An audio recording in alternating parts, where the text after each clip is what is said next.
पीछे से बात करिए, पीछे से बात करिए।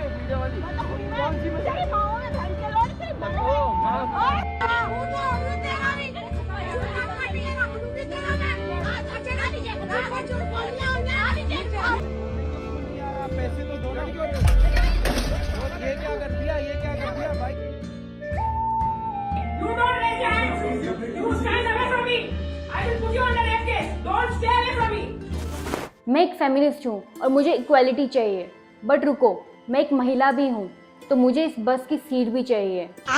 ये तर्क दिए जाते हैं आजकल की सूडो फेमिनिस्ट के थ्रू। ये फेमिनिस्ट समझती हैं कि पुरुषों को दबाना उनका अधिकार है। उन्हें लगता है कि पुरुष जानवर समान हैं। इंडिया के कई सारे कानून महिलाओं के लिए बने हैं जिससे उन पे हुए अत्याचार से उन्हें इंसाफ दिलाने का कोशिश किया जाता है, बट कई सारी महिलाएं ऐसी भी हैं जो इन कानूनों का गलत उपयोग करती हैं। आपके पति ने आपको मारा, चलिए एफआईआर करके आते हैं। क्या आपने अपने पति को मारा है? अरे वाह, आप ही तो है नारी शक्ति की मिसाल। इस तरह से इसे बढ़ावा दिया जाता है। अगर एक महिला कह दे कि इस पर्सन ने, इस अननोन बंदे ने मुझे ताड़ा है या छेड़ा है और उसके खिलाफ कोई सबूत भी नहीं है, फिर भी उस पुरुष के खिलाफ कार्रवाई की जाती है, मीडिया ट्रायल्स होते हैं, पूरे देश भर में उसको बदनाम किया जाता है। और जब अगर वो इनोसेंट प्रूव हो जाए तो कोई आके माफी भी नहीं मांगता। कई साल पहले ऐसी ही चीज, ऐसी ही वारदात दिल्ली में हुई थी जहां पर एक लड़की ने ये क्लेम कर दिया कि इसने मुझे छेड़ा है। ईव टीजिंग का उसने क्लेम कर दिया,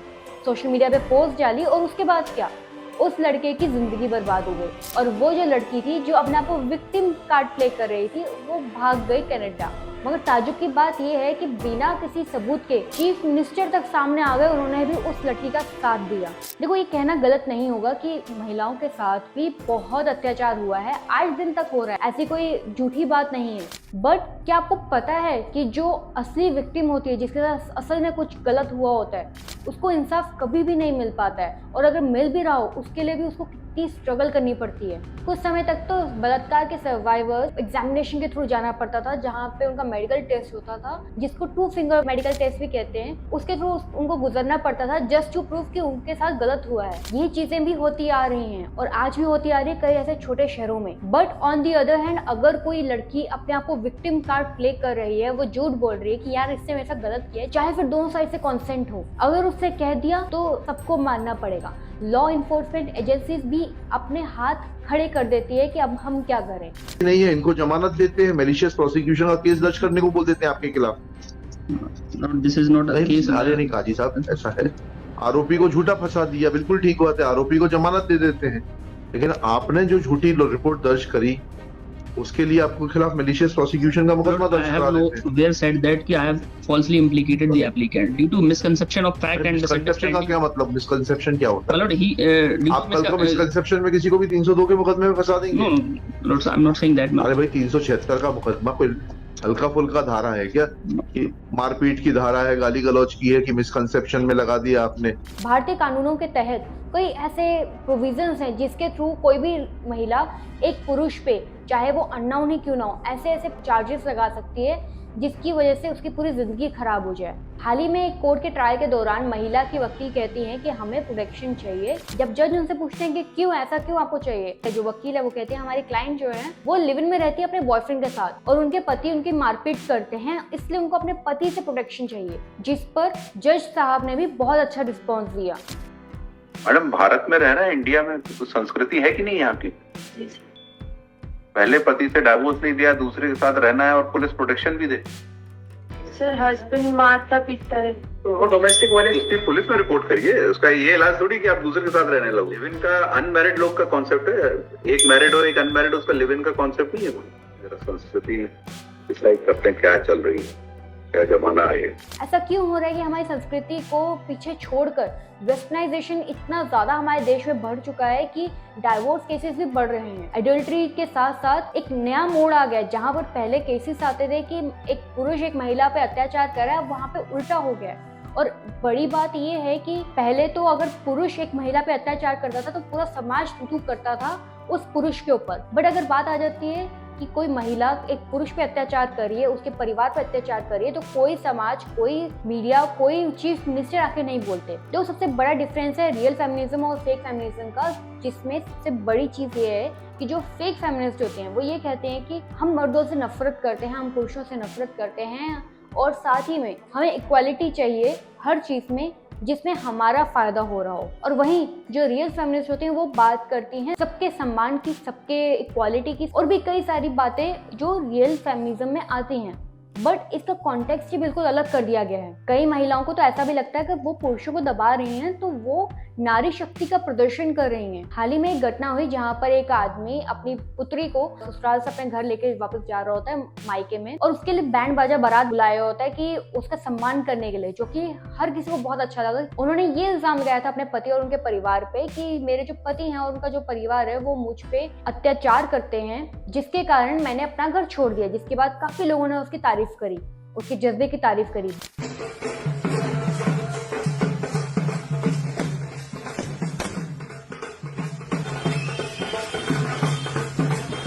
बट बाद में खुलासा जब हुआ तो पता चला कि जो उनके पति हैं वो खुद अपने पत्नी के अत्याचार से परेशान हैं।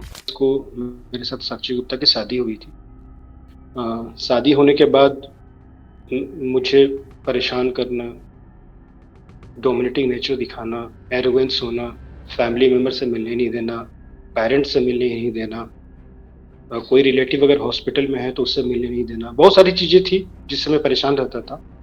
अब ये किसी ने सोचा नहीं था कि ऐसा कोई एक खुलासा होगा। ये तो कुछ भी नहीं, ऐसे तो कई लाखों केसेस मिलेंगे। इसके अलावा एक और केस है जहाँ पर 19 वर्षीय एक लड़की अपने बॉयफ्रेंड के साथ, 21 साल के बॉयफ्रेंड के साथ मिलकर अपने ही पिता का खून कर देती है, क्योंकि उसके पिता मानते नहीं उसके प्यार को। ये सोच कहाँ से आई है? जिस उम्र में किसी को अपने पढ़ाई पे ध्यान देना चाहिए, अपने करियर पे ध्यान देना चाहिए, ये सोचना चाहिए अपने माता पिता को कैसे अच्छे जीवन दें, वहाँ पे ये लोग इस टाइप की हरकतें कर रहे हैं। सूडो फेमिनिस्ट बात करती हैं कि इक्वल अपॉर्चुनिटी की, तो मैंने आज तक कभी देखा नहीं है कि एक अच्छी खासी महिला किसी कोल माइनिंग फैक्ट्री में काम करे या ऑयल रिफाइनरी की कंपनी में काम करे या ऐसी जगह पे काम करे जहां पर बल का इस्तेमाल हो। बट वहीं अगर पुरुष को कोई और ऑप्शन ना मिले तो उसको वहीं पे काम करना पड़ेगा, और करता भी है। जब आपने अपने दिमाग में खुद ही डाल दिया कि हम कमजोर हैं, हम ये वाला काम नहीं कर सकते, हम वो वाला काम नहीं कर सकते, हमें बस की सीट चाहिए, हम अपना बिल नहीं भरेंगे खाने का, तो ये कहाँ से इक्वालिटी आई? दोनों जेंडर्स का समान अधिकार ही रियल फेमिनिज्म है। देखो कई ऐसे कानून है, 498 जैसे हो गया, जहाँ पर किसी भी महिला के पास ये अधिकार आ जाता है कि वो अपने पति के ऊपर फॉल्स एक्यूजेशंस लगाए, फॉल्स क्लेम्स करे, और साथ ही साथ में उसको जेल तक पहुंचाने तक की हिम्मत रखती है। तो ये इक्वालिटी में नहीं आता है। एक केस आया था जिसमें बताया गया था कि एक व्यक्ति, उसने अपना घर रेंट पे दिया था एक महिला डॉक्टर को, बट उसने कुछ महीनों के बाद ना अपना रेंट दिया और घर से निकलने पे भी मना कर दिया, और ये क्लेम किया कि ये घर मेरा है। वो व्यक्ति आज भी दर दर भटक रहा है अपना घर वापस लेने के लिए। तो कहाँ गई आपकी इक्वालिटी?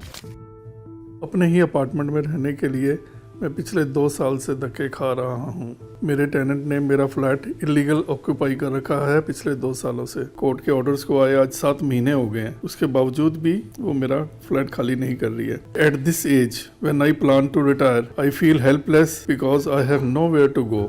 और अगर यहाँ पे मैं रिवर्स जेंडर कर दूं, पूरी मीडिया ट्रायल्स हो जाएगी और उस व्यक्ति को, उस टेनेंट को इतना बदनाम कर दिया जाएगा कि वो कहीं पे रहने लायक ना बचे। बट क्योंकि यहाँ पर टेनेंट एक महिला है तो कोई इसके बारे में चर्चा भी नहीं करना चाहता। क्या समाज है? आपका इस टॉपिक के ऊपर क्या ओपिनियन है आप कमेंट्स में जरूर बताएं। आशा करती हूँ आपको ये वीडियो अच्छी लगी हो। वीडियो अच्छी लगी तो वीडियो को लाइक करें, शेयर करें, सब्सक्राइब करें मेरे चैनल को। मिलते हैं अगली वीडियो में। Bye bye.